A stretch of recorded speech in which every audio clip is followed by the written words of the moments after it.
What if I told you that a $50,000 salary, something that sounds amazing on paper, could leave you broke by the 20th of every month? In cities like Toronto, London, and New York, $50,000 doesn't make you comfortable, it makes you a financial tightrope walker. And by the end of this video, you'll know exactly why and the regional hacks that can save you thousands every single year. But first, let me ask you something uncomfortable. If you make $50,000 a year, do you actually know how much of it disappears before you even see it? Most people don't, and that's exactly why they feel broke every month despite making good money. Stick around, because what I'm about to show you might completely change how you see your paycheck. We're going to break down Toronto, London, and New York City, three of the most expensive cities for someone earning $50,000 a year. Then I'll give you 5 real cost of living hacks that locals in each city actually use to survive and even save money. One of these hacks alone could put back hundreds of dollars in your pocket every single month. But here's the twist. The city that looks the cheapest on paper might actually be draining your wallet the fastest. So which one is it? Let's find out, starting with the biggest myth about earning $50K. On paper, $50,000 sounds like a number worth celebrating. It's higher than what most people earned a decade ago, and it sounds like good money to a lot of family members. But here's what nobody mentions at the dinner table. What $50,000 actually buys depends entirely on where you live. In a low cost of living city, $50,000 might mean a comfortable apartment, a car, and real savings every month. In Toronto, London, or New York, that same paycheck might barely cover rent, food, and transportation, with almost nothing left over. This is called the regional income illusion, and it's quietly trapping millions of people in expensive cities. The illusion works like this. Your salary stays the same number, but your city silently eats a bigger and bigger slice of it. So if you've ever wondered why you don't feel rich despite making decent money, this is probably why. And it gets worse, because most budgeting advice you see online was never built for cities like these. The classic 50-30-20 rule assumes your rent takes up 30% of your income. But in Toronto, London, or New York, rent alone can eat 50% or more of a $50K salary before anything else is paid. That means the moment you try to follow normal budgeting rules in these cities, the math simply doesn't work. So let's actually look at the real numbers, starting with Toronto, Canada. Toronto is Canada's most expensive city to live in, and it isn't close. If you're earning $50,000 a year in Toronto, here's the harsh truth about where that money actually goes. After federal and provincial taxes, that $50,000 salary shrinks to roughly $40,000 a year, or around $3,300 a month. Now here's where it gets painful. A one-bedroom apartment in downtown Toronto can easily cost over $2,200 a month. That single expense alone can swallow more than 60% of your entire monthly paycheck. And we haven't even talked about groceries, transit, phone bills, or your morning coffee yet. So if rent already takes most of your paycheck, what's actually left to live on? This is exactly why so many people in Toronto feel like they're working full-time just to stay afloat.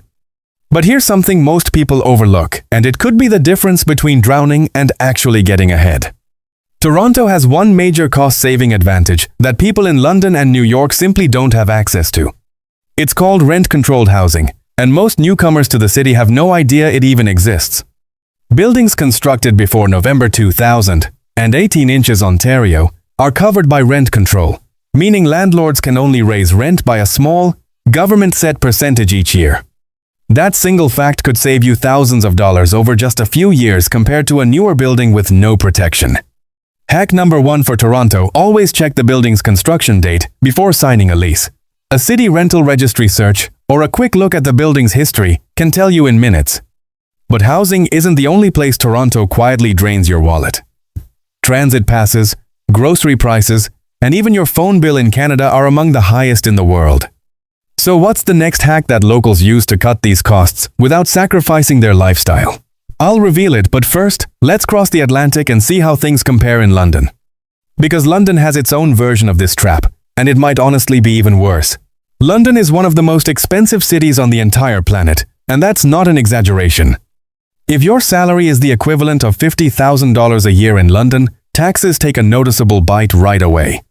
After tax, you're typically left with somewhere around $38,000 to $40,000 a year, roughly $3,200 a month. Now brace yourself, because London rent might be the most brutal number in this entire video. A one-bedroom flat in central London can easily run $2,500 or more per month, often without bills included. That means rent alone can consume nearly 80% of your entire monthly income. Which raises an obvious question: how does anyone actually survive in London on this kind of salary? The answer is that almost nobody pays full central London rent if they're earning this kind of salary. Which brings us to hack number 1 for London. The further you move from zones 1 and 2, the more your money stretches. Moving just 2 zones out on the underground map can cut your rent by 30 to 40%. Yes, your commute gets longer, but the math almost always works heavily in your favor. And here's something most renters never think to check: knowing your tenant rights around deposits and rent increases. Understanding deposit limits, notice periods, and rent increase rules can save you from getting quietly overcharged. Hack number 2, split your costs using a flat share instead of renting alone. And this isn't just a student thing anymore. In London, flat sharing well into your late 20s and 30s has become completely normal because of how brutal solo renting is. But rent isn't the only London expense quietly working against you. Transport in London is shockingly expensive if you don't know how the daily fare cap system actually works. Most people overpay because they don't realize London automatically caps your daily and weekly travel costs. Once you hit the daily cap, every additional journey that day is completely free. That's hack number 3, but now let's cross the ocean again and see what's waiting in New York City. New York City, the city where everyone says they're making it, and almost nobody actually feels like they are. If you earn $50,000 a year in New York, federal, state, and city taxes all take a piece before you even see your paycheck. After all 3 layers of tax, you're often left with somewhere around $38,000 a year, roughly $3,100 a month. Now, let's talk about rent, because this is where New York becomes almost unbelievable.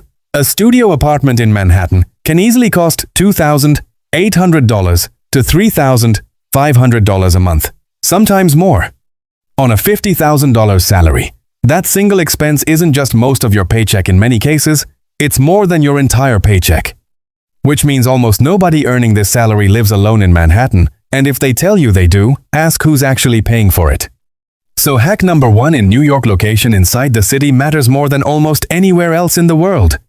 Moving to neighborhoods in Queens, the Bronx, or parts of Brooklyn can cut your rent by 40% or more for a similar apartment. Your commute might add 20 or 30 minutes, but that trade-off could be worth thousands of dollars a year. Hack number 2, New York has rent-stabilized apartments scattered across the city, and almost nobody searches for them properly. These units legally limit how much your rent can increase every year, but you have to specifically search for stabilized listings to find them. This one search habit alone has saved real New Yorkers hundreds of dollars a month compared to market-rate units nearby. Now let's talk about something that quietly destroys budgets in New York more than almost any other expense: eating out. The convenience culture in New York makes it dangerously easy to spend $15 to $20 on lunch without even thinking about it. Do that every workday, and you've quietly spent over $300 a month, almost 10% of your entire after-tax income. Hack number 3, batch cooking just 2 or 3 meals a week can cut this single expense almost in half. It sounds small, but in expensive cities, small repeated leaks are exactly what sink most people's budgets. So now you've seen the real numbers behind Toronto, London, and New York on a $50,000 salary. But here's the question that actually matters: which one of these cities is the hardest to survive in financially? Before I answer that, there's a hidden cost that exists in every single one of these cities, and almost nobody calculates it. It's called lifestyle inflation by proximity, and it's silently working against you in every expensive city. Here's how it works: when everyone around you spends more, your brain quietly recalibrates what feels normal. A $7 coffee doesn't feel outrageous in Toronto, London, or New York because everyone else is paying it too. But that same $7 habit, 5 days a week, quietly costs you over $1,800 a year, money that could have gone straight into savings. This is why 2 people earning the exact same salary in the exact same city can end the year in completely different financial positions. It's not about how much you earn in these cities, it's about how aware you are of where your money silently leaks. And this is exactly why generic budgeting advice fails so many people living in expensive cities.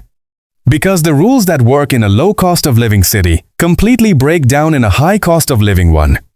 So let's fix that right now, starting with why the most popular budgeting rule on the internet doesn't work here.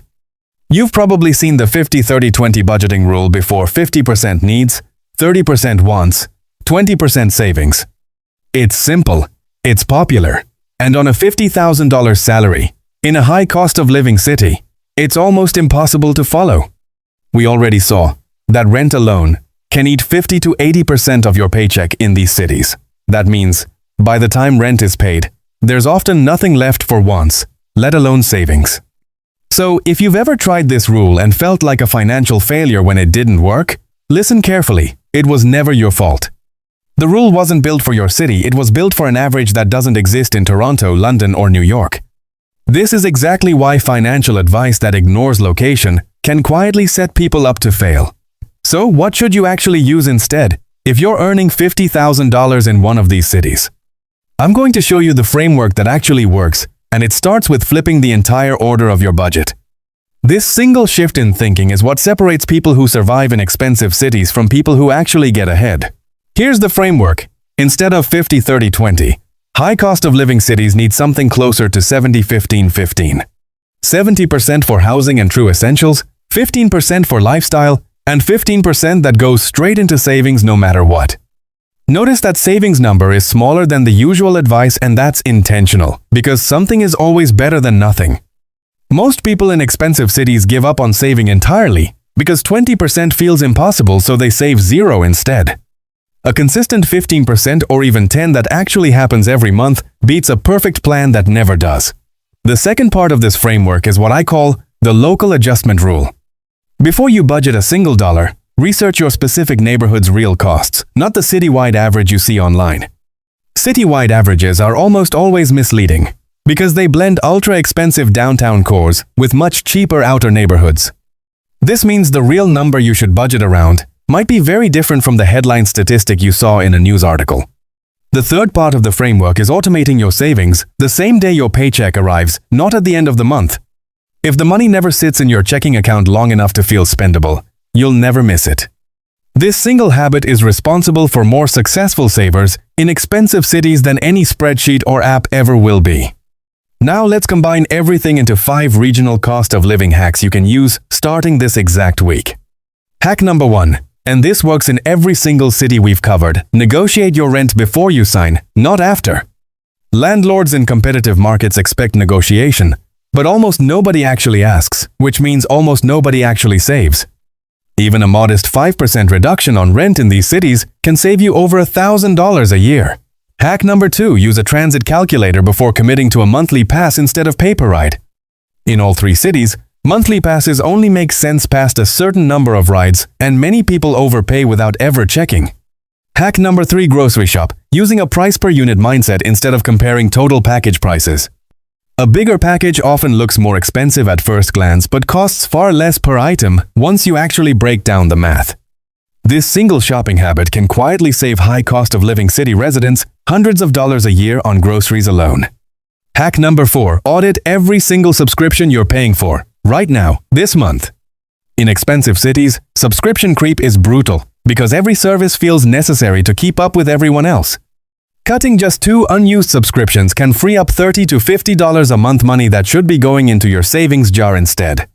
Hack number 5, and this one is specific to high cost of living cities: take full advantage of every workplace benefit you're not using. Transit subsidies, gym reimbursements, free coffee, wellness stipends. Many companies in these cities offer benefits employees simply forget exist. Unused benefits are essentially free money you've already earned and chosen not to collect. Stack all 5 of these hacks together, and you're not just surviving on $50,000 anymore, you're quietly getting ahead of people earning more than you. And that brings us back to the question from earlier: which city is actually the hardest to survive in financially? Based on rent-to-income ratio alone, New York edges out as the toughest, but London and Toronto are shockingly close behind. Let me make this real with 3 people, all earning the equivalent of $50,000 a year, in 3 different cities. Meet Sarah in Toronto. She moved into a pre-2018 rent-controlled building and saves an extra $400 a month compared to her co-workers. Meet James in London. He moved 2 underground zones out and now banks the rent difference straight into a savings account every month. Meet Alex in New York. He found a rent-stabilized apartment in Queens and meal preps 3 nights a week instead of ordering delivery. All 3 of them earn the exact same salary as their co-workers, but all 3 are saving significantly more every single month. What's the one thing all 3 have in common? None of them are earning more money than anyone else around them. They simply refuse to accept the city's default cost structure without questioning it first. That one mindset shift, questioning the default, is worth more than almost any single piece of financial advice you'll ever hear. And it's available to absolutely anyone, in any expensive city, starting with their very next paycheck. So now the real question isn't whether you can survive on $50,000 in Toronto, London, or New York. The real question is whether you're going to keep following budgeting advice that was never built for your city. Here's your action plan for this exact week, no matter which expensive city you live in. Step 1. Calculate your real after-tax monthly income, down to the exact dollar. Step 2. Research your specific neighborhood's actual rent range, not the citywide average. Step 3. Pick at least one hack from this video and apply it before your next paycheck arrives. Step 4. Automate even a small percentage of savings the same day you get paid. Step 5. Review your subscriptions and unused workplace benefits before the month ends. Do these 5 things, and you won't just be surviving on $50,000 in an expensive city, you'll be quietly outperforming people who earn far more than you. If this video gave you even one hack you didn't know before, that's exactly the kind of edge that compounds over years, not days. Subscribe, because next time I'm breaking down the exact salary you actually need to feel comfortable, not just survive in each of these cities.